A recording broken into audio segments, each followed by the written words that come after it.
Alright, ladies and gentlemen, today we're playing Hearts of Iron 4. We are playing France, and if you will recall, we were trying to go for a Little Entente playthrough, but Yugoslavia wasn't having any of our shit and decided not to help us. So as a result, we've kind of moved into a standard allied playthrough with the minor exception that we are a one-nation faction currently. In fact, I could probably... No, I guess I can't. No, yeah, I can't disband my faction because technically Yugoslavia and... Sorry, Romania and Czechoslovakia are still in the faction even though they're dead. Well, hell. Well, I'm fine. I'll just be the little Entente that could. As you can see, since our last episode, I've played a couple more weeks of the game. Last time we were along a front roughly here. I've pushed the Italians back over the Alps and taken Turin, or Torino, as they actually call it. The Netherlands joined the war. Wasn't really their choice to join the war, but you know how it goes. I've sent some of my army up north to help them. I did actually have to pull a significant chunk of my force off of my southern border to head north and protect the Netherlands. They have not, to my knowledge, become a government in exile. I think they're still in the war. Yeah, I am maintaining them at 94% towards defeat. If they lose any more land, they're out of the war. But the fortunate thing is, they are still in the war, which means that the 15 divisions, 10 divisions, about 25, let's see, yeah, 25, 37, about 37 divisions of infantry that they're contributing to the front against Germany, which is just doing wonders for keeping us going up here. Norway managed to fend off its invasion from Germany with a significant amount of help from the French and British navies. The fact that there are still French warships roving in the North Sea has just done wonders for improving the situation of the Scandinavian nations. And right now we're basically just waiting for the Soviet Union to get in the war so that we can draw away some manpower. Let's see. Yeah, that's a problem, but not one I can really do anything about. Let's actually get just a limited run of carrier fighters and carrier naval bombers going, just to appease the game, you know? Get it to shut up about it.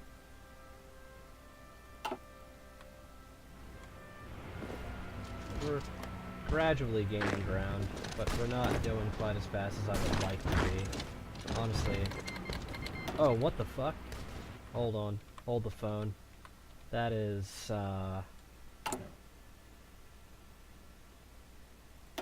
that is not ideal. Alright, well, where do we have troops that we can spare? I can probably... Let's break off 15 divisions here. Nope, come on. That's pretty inconvenient, to be honest.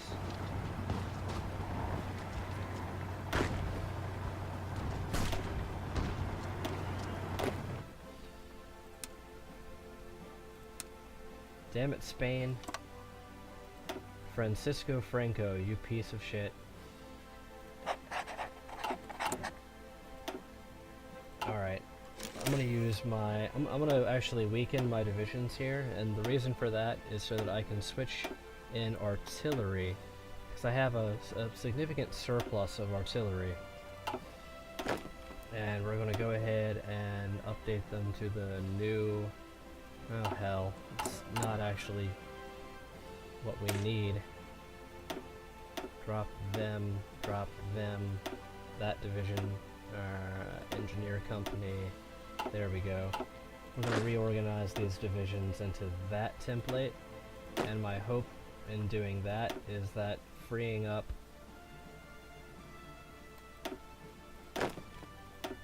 my infantry equipment is going to allow me to rapidly construct some more divisions here. Alright, looks like I can squeeze 10 more out of that. That'll give me a total of 24 divisions, or 25 divisions on my southern border.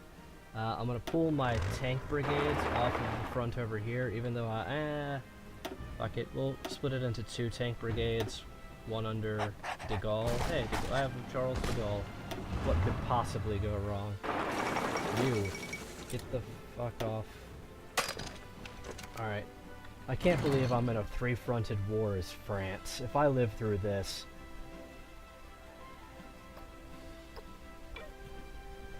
Oh my god. Like... I just can't catch a break this game.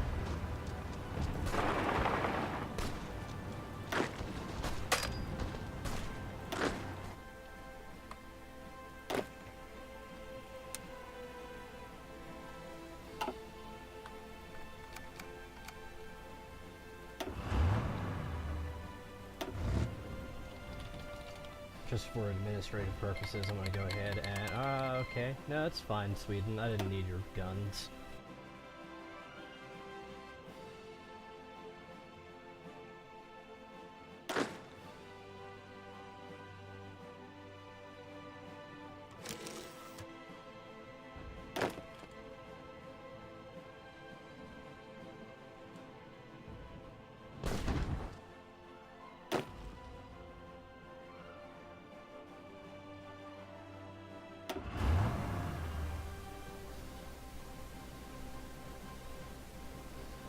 Alright.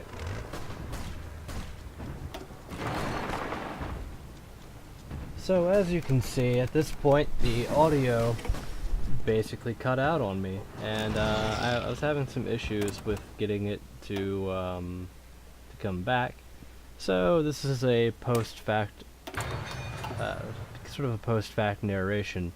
What I was doing there is I was going through and trying to rename all of my armies so that in the top right under the theater menu, when I hover over the shields, it doesn't just give me a, Army 1, Army 2, Army 3 thing.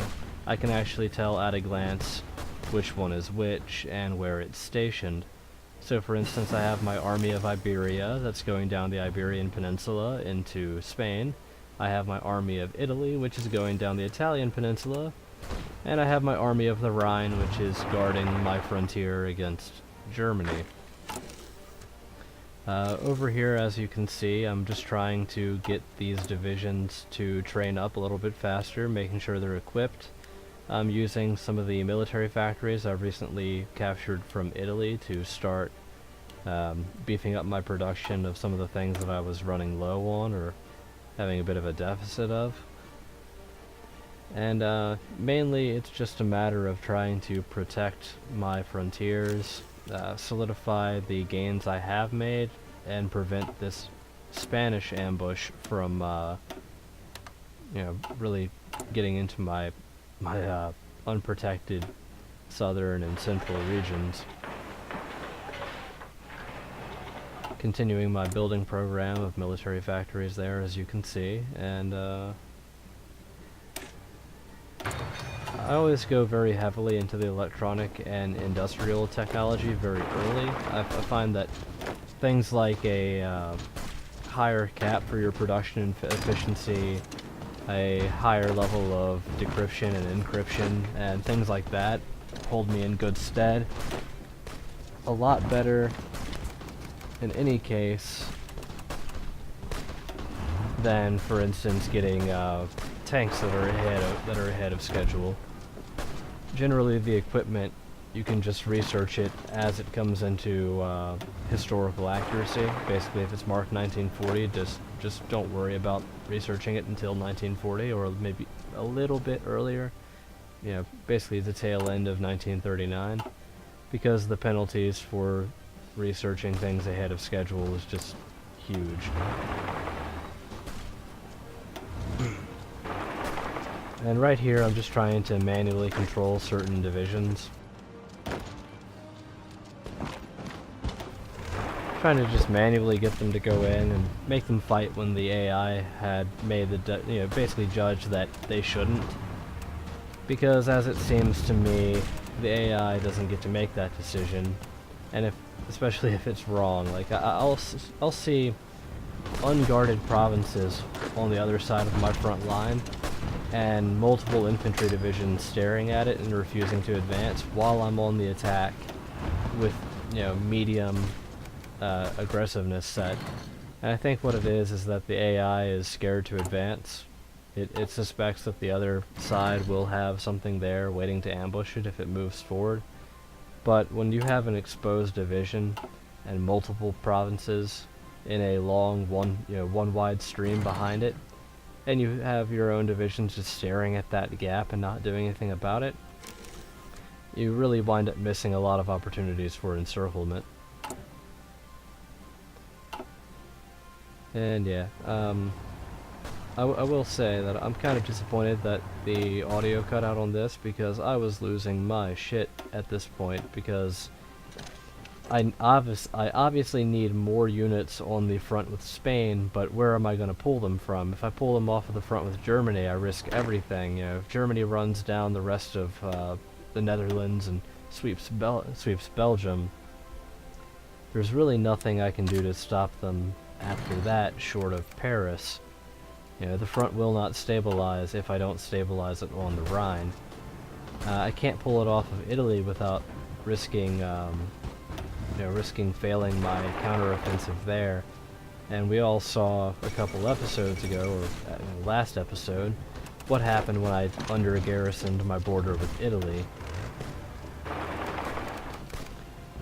So what I wound up doing is taking a calculated risk and pulled, I think it was 10 divisions off of the border with, 15 divisions off of the border with Germany, leaving only 35, so a 33% decrease in my military forces along the Rhine.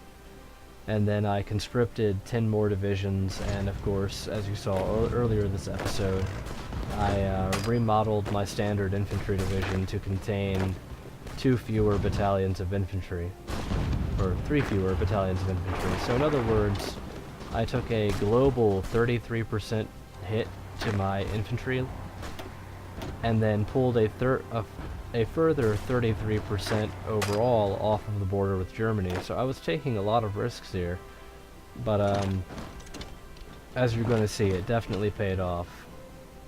Stabilizing the front with Spain was something that absolutely had to happen, because if I couldn't get these divisions into the fray and take Spain out of the war, I could win a war of attrition against just Germany, or just Italy.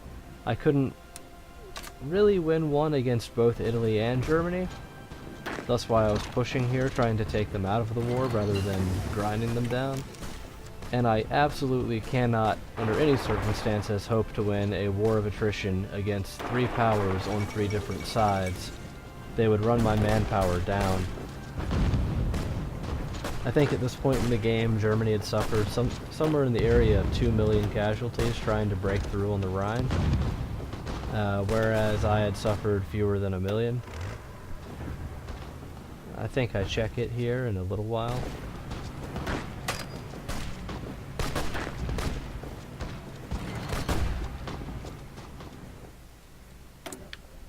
You'll also see that once I started adding actual artillery to my infantry divisions, full artillery battalions, or I guess they'd be batteries. Not really sure what the actual term for a battalion-sized unit of artillery is. My infantry units started doing a lot better. These divisions that were struggling to fight the enemy infantry divisions started just carving through them. And that's the importance of just making sure that you've got fine control over the layout of your infantry divisions. I've usually found that about 6 battalions of infantry backed by an engineering company, backed by at least 1 battalion of artillery, does well. I know a lot of people are proponents of larger complements of infantry. Like, I think the standard that people give is 7 battalions of infantry, 2 battalions of artillery, And I actually lose an infantry division here because I foolishly retreated it into a hostile province. And that was my bad for not really noticing what I was doing.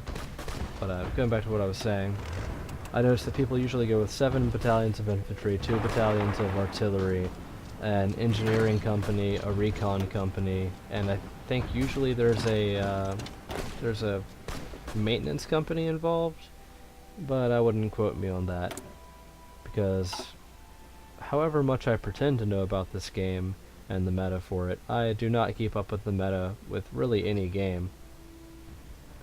I honestly just don't care what people think is good. I'd rather figure it out myself. I feel like I was probably monologuing at this point, but I've just kind of paused. Yep, there we go. That was definitely a monologue that just kind of got lost in the great holocaust of my whole my whole commentary for this entire hour-long episode. Just gone, vanished into the ether. Like, damn. As you can see, I'm muscling in on Milan here. Mussolini is gonna be pissed.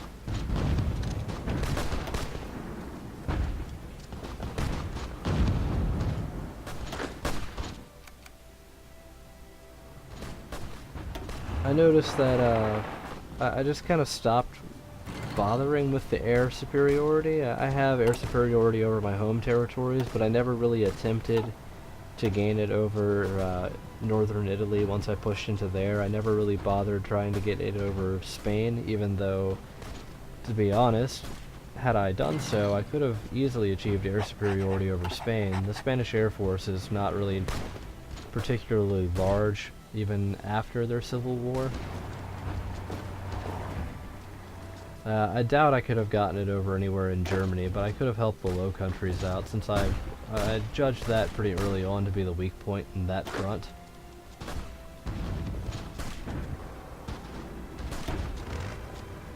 Although I was pleasantly surprised that the Netherlands fielded close to 40 divisions in their own defense.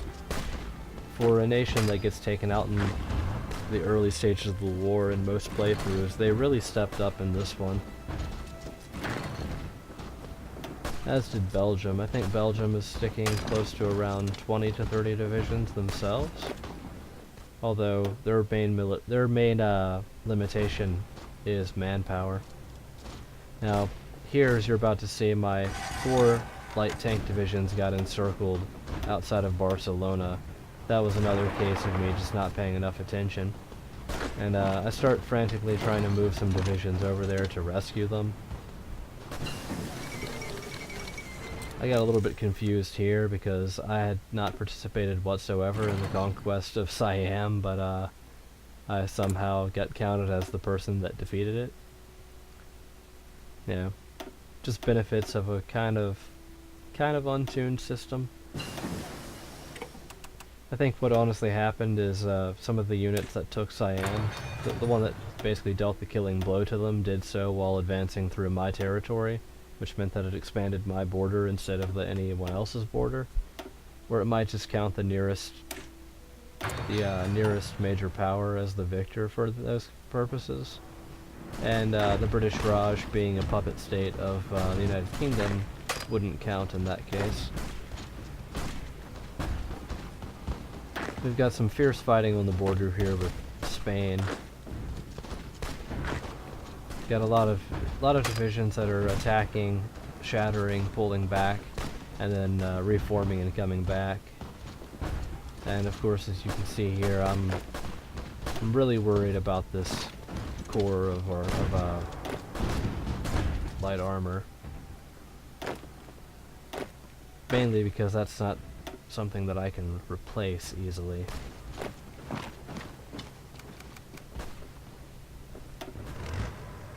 Luckily, the Spanish have just been completely worn out at this point. They're having a lot of difficulties in staving off my attacks at this point.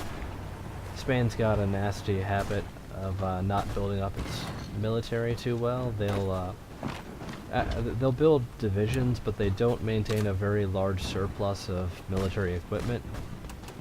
So as you can see here, I'm starting to grind them down on equipment. That motorized division right there is having extreme difficulty of replacing its losses, so I keep repeatedly attacking it. And every time I see that my offensives have stalled, I start launching manual attacks just to keep up pressure. Here I've managed to reach the goal of my most recent offensive, so I'm starting to debate whether I should pull troops off of the border to go finish off Spain, or whether I should press the attack. And I think I decided to press the attack here.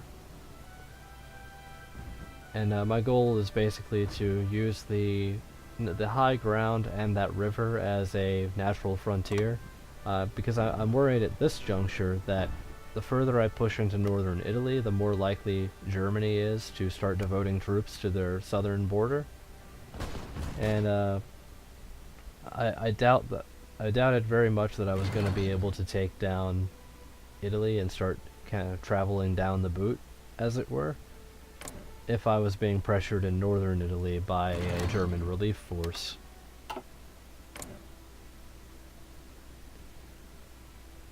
Here I was going around trying to see the progress of my efforts to convert Bulgaria, Hungary, and Yugoslavia to democracy.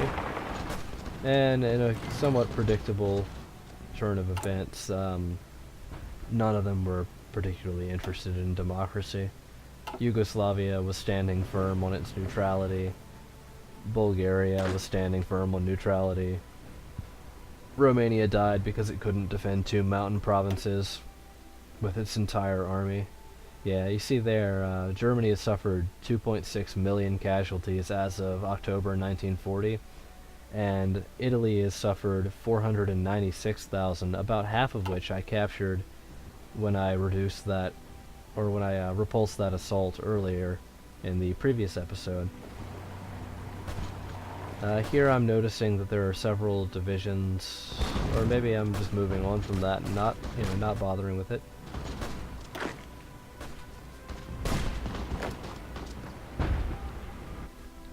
That's what you get for speaking too soon. I think I come back to it later. Basically, there are several German divisions that are at this point starting to wear themselves out. Germany has suffered horrendous casualties at this point, and they've started to run out of both military equipment and personnel. Japan is stalled out on the coast as well, which is good. The Chinese United Front currently, if it manages to form, has a pretty good success rate against Japan, which is kind of disappointing. I do like to see that war be a little bit closer, but I understand that it's actually been an issue with balance for the developers. They want China to be able to survive the war and manage to draw the war out through the 1940s, basically for China and Japan to still be fighting an inconclusive war in mainland China when the rest of the war ends. But trying to find the balance for that to happen rather than China to just completely steamroll the Japanese off the mainland, or for Japan to take down China and gain dozens of military factories and millions of manpower within the first few years of the game, is easier said than done.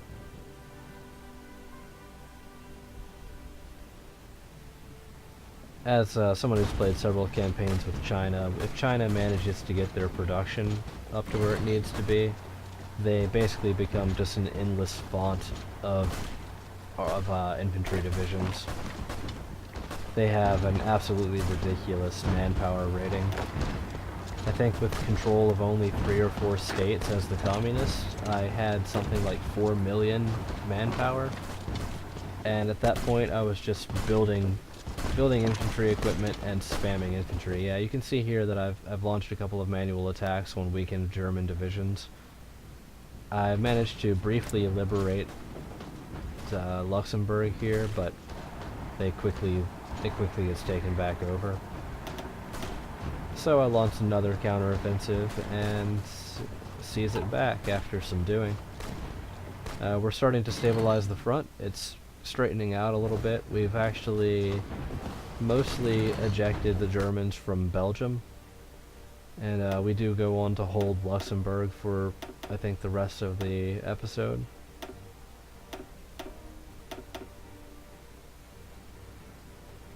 And which is nice because Luxembourg actually joined our Entente, so we're no longer alone in our faction. The little Entente that could, it just keeps chugging and chugging along. It thinks it can, it thinks it can, it thinks it can.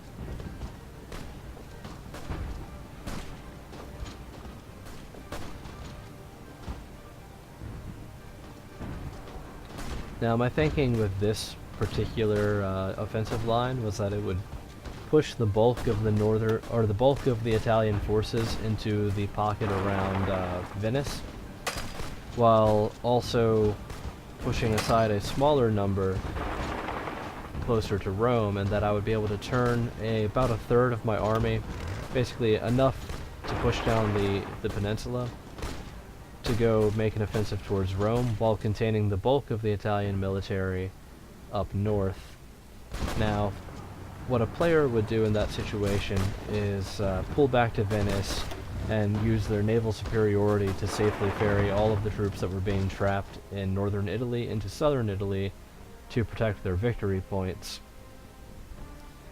Now, I was kind of thinking the AI might do that as well, but that would suit me fine because it would hand me control of Venice and Trieste, as well as giving me unfettered access to the soft underbelly of that German Reich there.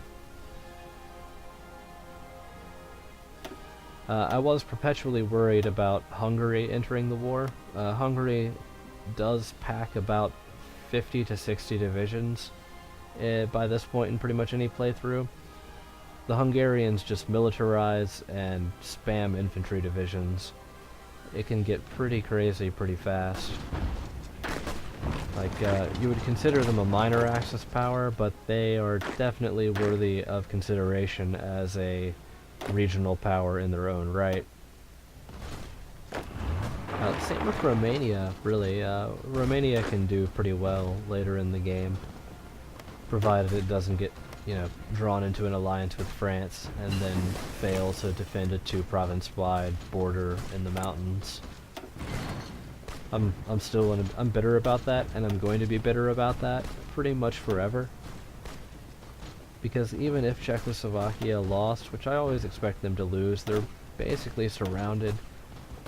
Usually their divisions can pull back and take refuge in Romania, which leads to Romania becoming this bastion of democracy in Eastern Europe, which really throws a wrench in the plans of Germany, because what's Germany going to do? They can't break through, but they can't not garrison that border, because the moment they leave the border undefended, the Romanians and Czechoslovak remnants will counterattack, and next thing you know, you've got Berlin threatened by the Slovaks, which you just can't have. As you can see there, the German casualties are just mounting. They're launching constant failed attacks all along the Rhine, just desperately trying to break through. And that kind of warfare is just not what Germany in this time period is suited for.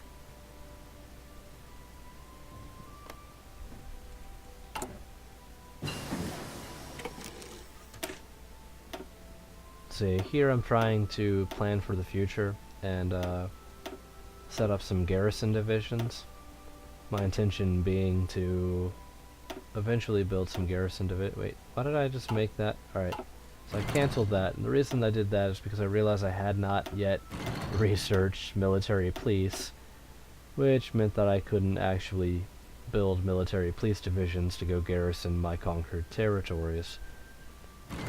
But the takeaway from it is that at this point in the game, I am pretty certain that I'm going to win. Which is a stunning reversal if you think about it, considering that only a second ago I was panicking and desperately trying to get troops down to defend against Spain. let's see, I've managed to take Bologna, or Bologna, if you will. And I'm having trouble taking Milan, but if you notice, Milan has got this peculiar positioning where it's got rivers on all four sides, mountains as well on the north. So Milan can form kind of a bastion if used properly. When I play Italy, I actually build a considerable number of land forts on Milan just in case there's a breakthrough in the north.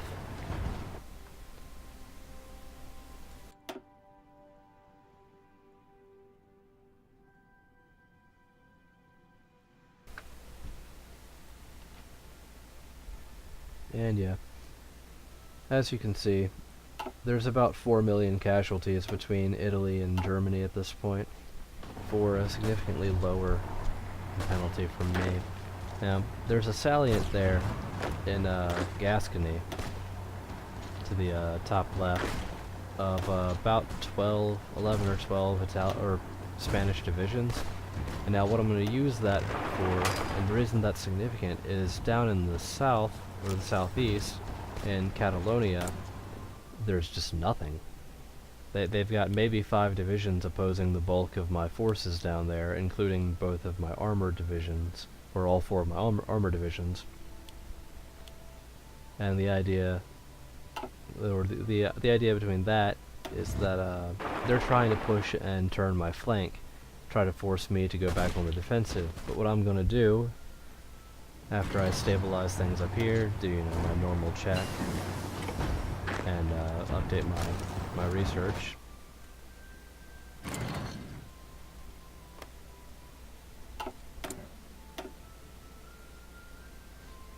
And finally research that military police division I realized 20 minutes ago I needed, is start pushing my tanks along the river Ebro.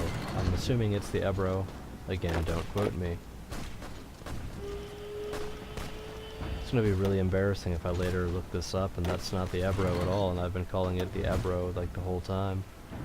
But I'm going to push them along that river, try to get through and turn their flank, and if I can, what I want to do is lure those 11 divisions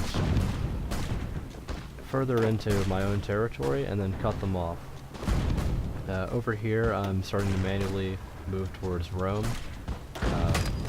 I start a manual assault on Florence just to take that urban zone. Urban zones are pretty important in the game. They provide significant penalties to the attacker. So if you build your defensive line with a couple of urban bastions, that definitely improves the quality of it. And as you can see here, I've overrun Catalonia, which is a pretty significant victory for me. And up north, the Spanish are taking the bait. I say bait as if I did this completely on purpose, which isn't the case, but they're moving on Bordeaux. But the further they move in on Bordeaux, the more the momentum of these troops down in the southeast is going to swing around and get behind them. And I manually have my tank divisions push through all the way up to Bilbao.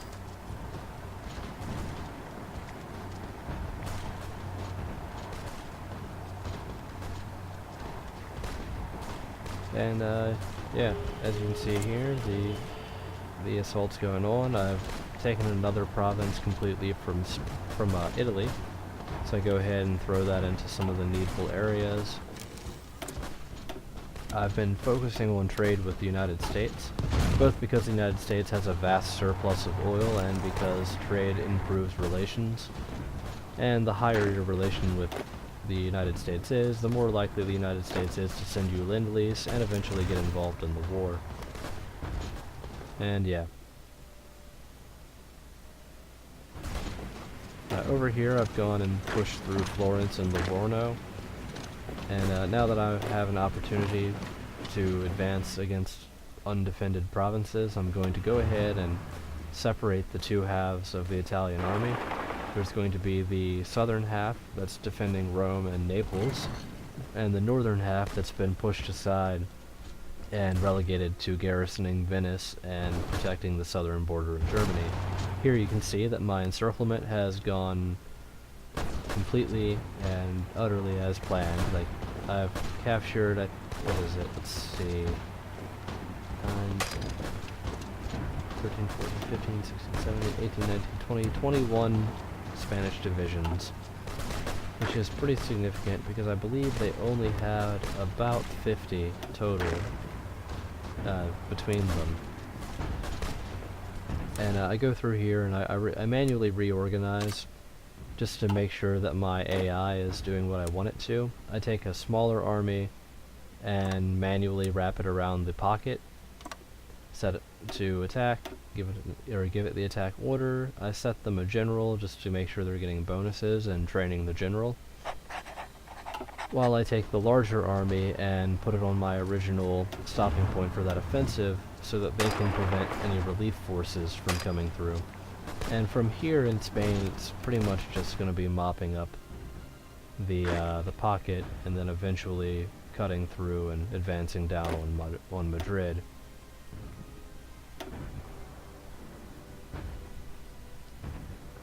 Yeah, that's nice right there. I've managed to get close to 25 divisions, almost a full army of the Spanish trapped in this little pocket in Basque country. And as you can see, they're frantically trying to get out, but all that's doing is giving me more provinces that I can advance unopposed into. And because I was sure to garrison my front line and not leave it open to a counterattack, the Spanish are not going to be able to break through. And yeah, I mop up all 20-some divisions here. I actually managed to trap more than I thought I did, because we've got,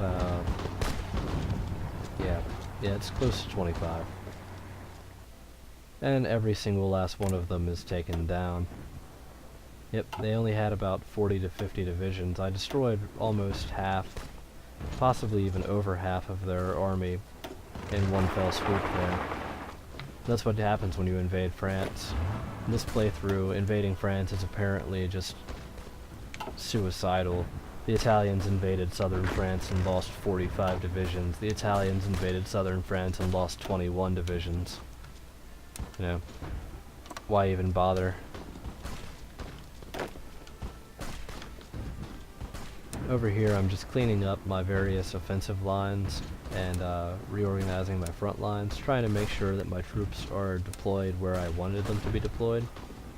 I get one set to fend off that northern army. I go with the larger of the two halves of this army for that task, because my feeling was that the danger of Germany getting involved in the Italian campaign was much greater than any danger that could be posed by remaining forces from Italy in the south. I have my armor divisions mopping up this little pocket here where I trapped 2 more divisions.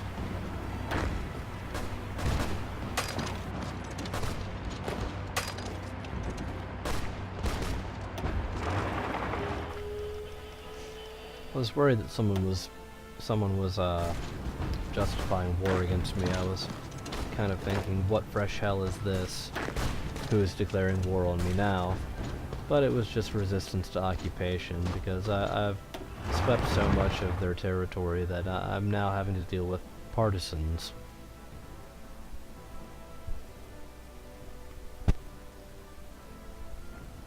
Yeah, over here I'm just going ahead and finishing up the mop-up efforts, going ahead and double-checking my production lines, making sure that everything is where it needs to be. Go ahead and opt for more submarines, because submarines will be useful later on if I wind up having to go fight Japan, which honestly, now that I'm thinking about it, I'm going to have to fight Japan, so I'll have to start planning for that. The AI can be very sluggish about taking out Japan. And here I go ahead and plan out my next offensive line. And the way I set it up is so that it will advance to the next river and then turn the flank of anyone trying to defend Madrid. Now, you'll note that I didn't send the army over into Galicia. The northwesternmost corner of Spain. And that's actually on purpose. You'll see here eventually what I do with that.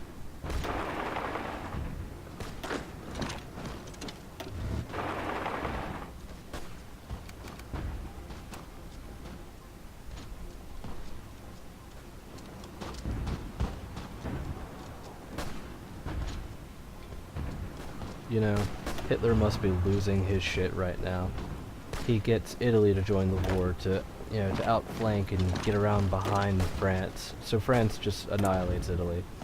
He gets Spain to join the war and attack from behind France, and Spain has an undefended border that they could attack. And what do? They get wrecked. They get just absolutely smashed by the French. Literally every ally that Hitler has found in this entire alternate history has just failed him.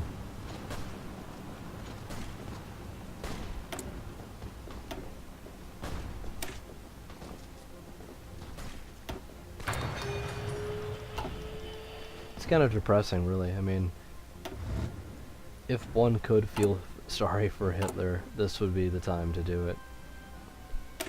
Here I go ahead and modify up my light tank divisions because I had a deficit of motorized but a surplus of actual armor. And I go ahead and switch the recon company over to an engineering company just because I've always found that engineers are the most useful of the support battalions. But then I noticed that I don't actually have the equipment to convert them over. So nothing comes of it. Quality entertainment. I go ahead and add my encirclement force back to the main force and just prepare for that next push into Spain. But Spain's pretty much tapped out of the war at this point, as is Italy, really. If you can separate Italy's armies and get the smaller side defending the bulk of their victory points, pushing down the peninsula is not terribly difficult. Italy does have several places where it's quite defensible, but it still needs to have local superiority to do it.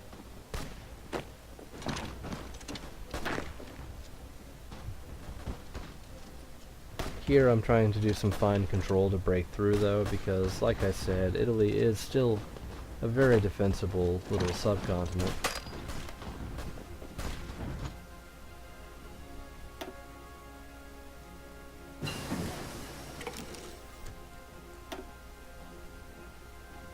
Germany is up to close to 4 million casualties. At this point I was beginning to expect them to start running out of manpower, and it looks like I'm justified. A lot of the divisions in the Low Countries that have been bearing the brunt of the fighting just no longer have the men or materiel to replenish.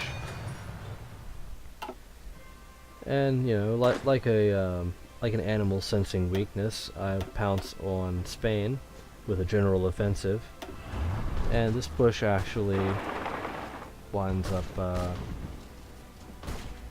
going further than I designed it to.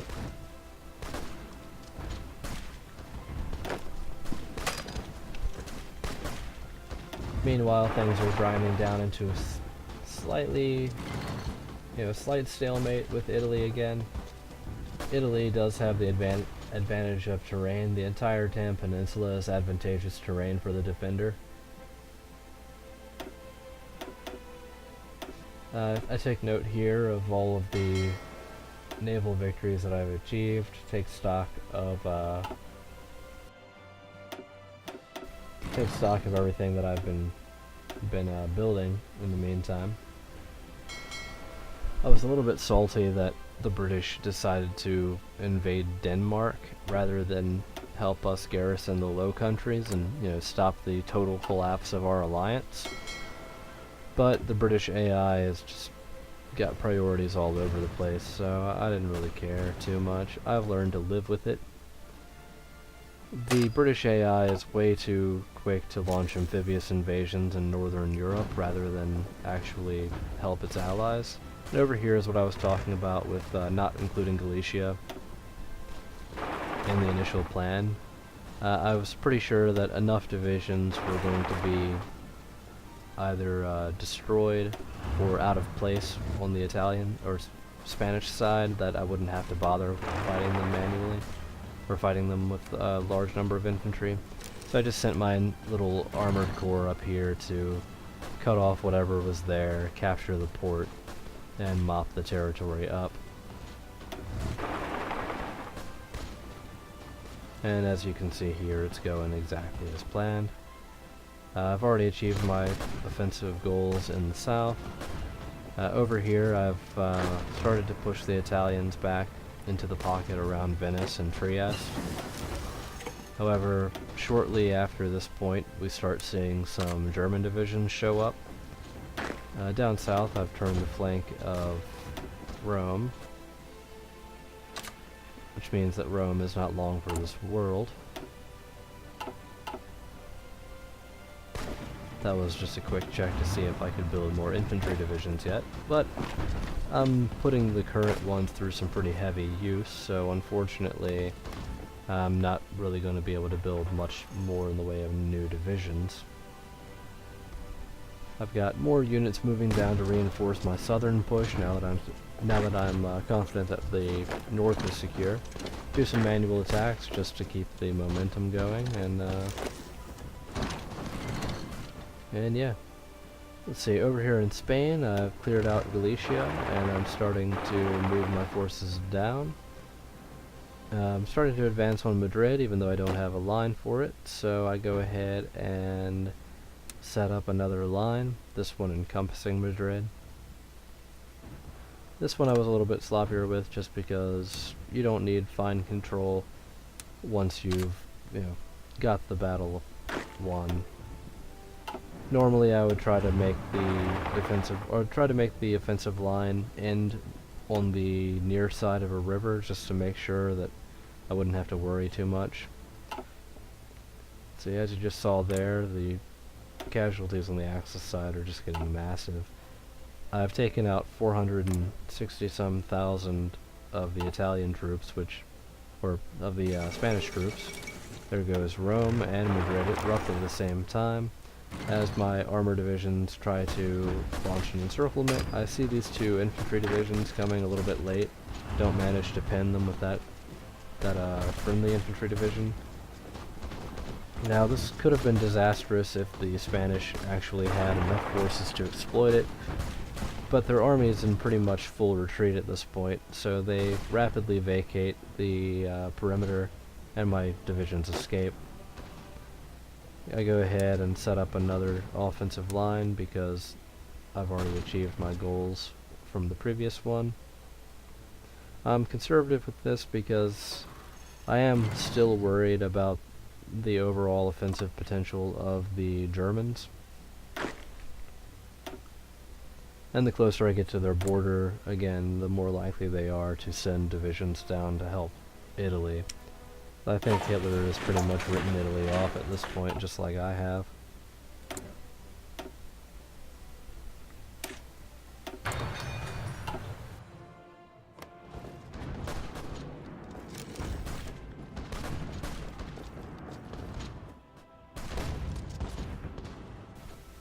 There goes the encirclement.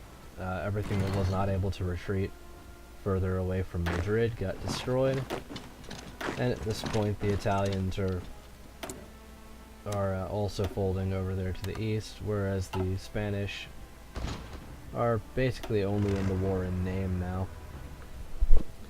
Unfortunately, I don't really have any good places for my tanks at this point.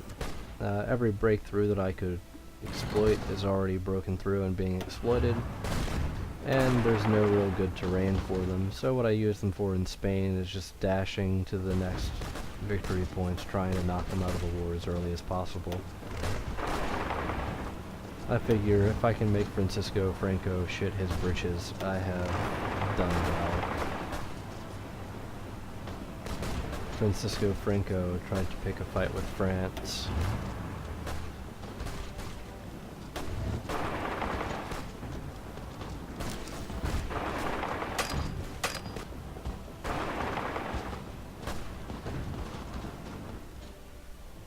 And yeah, Spain is out of the war. Italy is basically out of the war. So at this point it's just a matter of grinding down the Germans as much as possible. I figured I would include it. I would include the actual victory messages in the video. As you can see, Spain is about to capitulate, and Spain is any moment now going to be gone. Over here you have the Italians.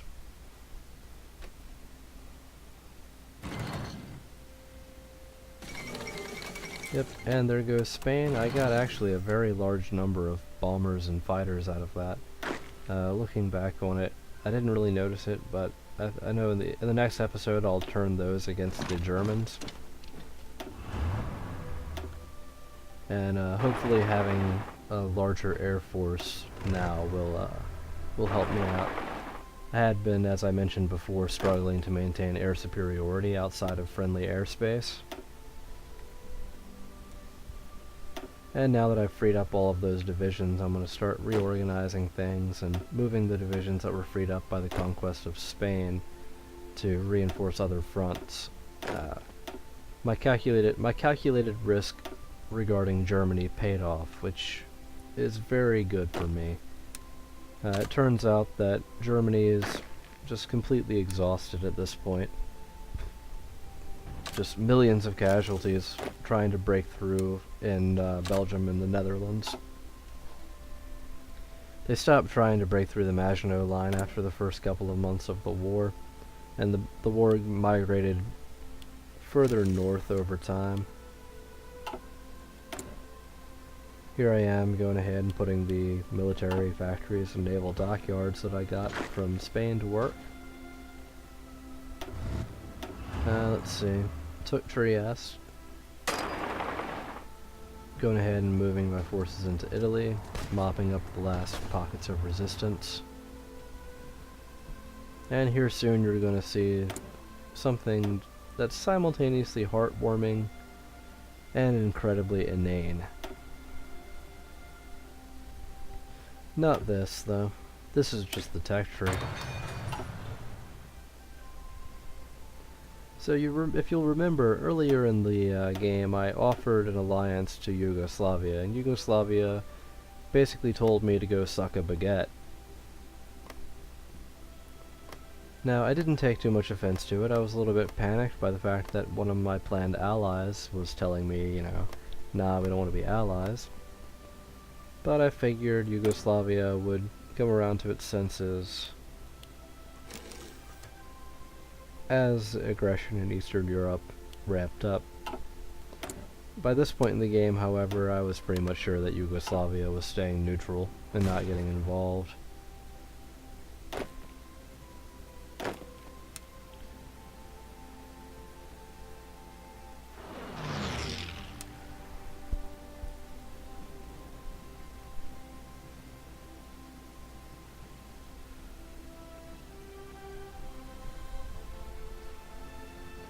Yep, here I am just plotting out the what should have been the final offensive on Italy, but Italy had apparently been getting some national unity boosts.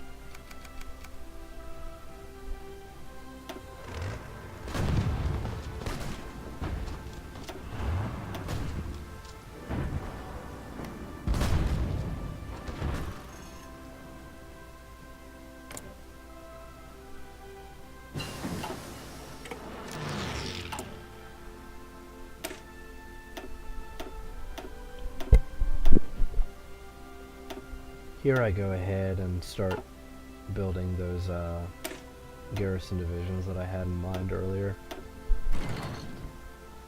Because even though I do control all of Spain, keeping it under control and, you know, sufficiently under control to not have to worry about partisans and to be able to exploit all of its resources properly does require having a certain number of garrison forces there. So I decided to do 2 runs of 12 in a parallel, so 12 serial, 2 parallel. And the idea is that I'll put 12 in Spain and 12 in Italy once I'm done. That'll allow me to focus all of my 105 infantry divisions on taking down Germany. Which, considering Germany has suffered close to 4 million casualties, whereas I'm still sitting on 2.2 million spare manpower, should be more than enough to finish up the war in Europe. And we'll just have to figure out something for handling the Japanese. Though, hopefully, the completely unfettered and unopposed Royal Navy and French Navy should be able to take out the Japanese Navy without much issue. And if worse comes to worse, the Japanese will draw the United States into the war, and the United States will end them. I wonder if the US will join my Entente, or if they'll go with the Allies.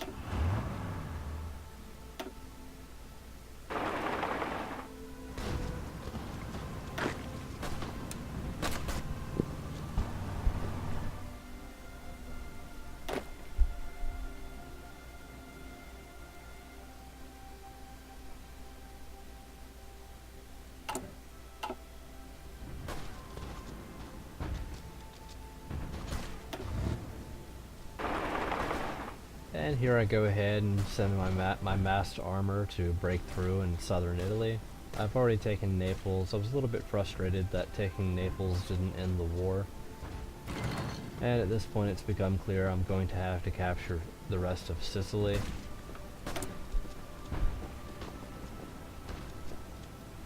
Usually what puts Italy over the edge is the loss of their victory points in northern Africa. Tripoli and Benghazi are both worth, I think, 10 apiece. And that's actually a very significant number when you factor it into their total national unity. And yeah, as you can see there, I've suffered 1.4 million casualties, whereas the Germans have suffered 4.6 million. And the Italians and Spaniards are just completely out of the war at this point. The Soviets go to war with Finland, which is leading me to believe that they are pursuing some of the side tenets of the Molotov-Ribbentrop Pact, namely that the Soviet Union is going to try and capture the border regions of Finland. I was hoping that the Soviet desire to capture Bessarabia and Romania would lead them into a war earlier with the Germans. But honestly, looking back on it, at this point, it would actually be preferable that the Soviets not become involved in the war.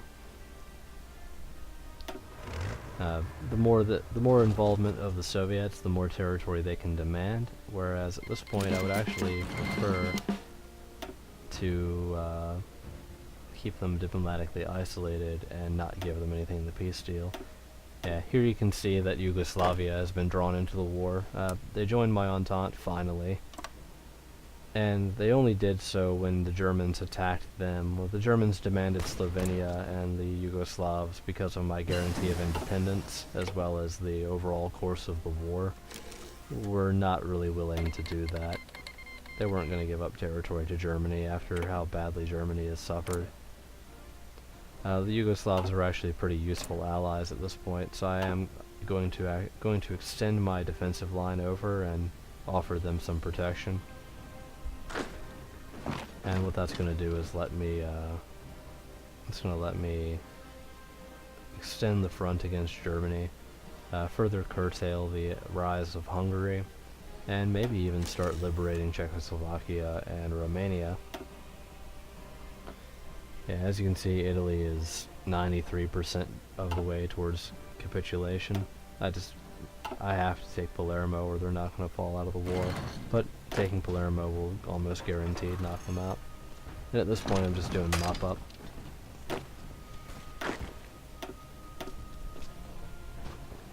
So yeah, this video is about to be drawing to a close here. Thank you for watching. I do apologize for the somewhat unusual method of narration. Hopefully the next video, the audio will record properly. And I apologize for the length of the video, but I felt like it was justified. A very large amount of stuff happened in this particular play. Franco decided to get frisky with France and launch his attack, but the French got fighty and pushed him back. Mussolini got muscled out of Milan and eventually fled completely. He's now residing in Sicily, and the French have managed to fight a three-fronted war and win it pretty resoundingly. Next episode should see an invasion of Germany, and yeah, it's looking like most of Europe is going to be French here in a minute. Yeah, so anyway, yes, thank you for watching. Please like and subscribe, leave a comment, and yeah, I'll see you next time. Thanks, bye-bye.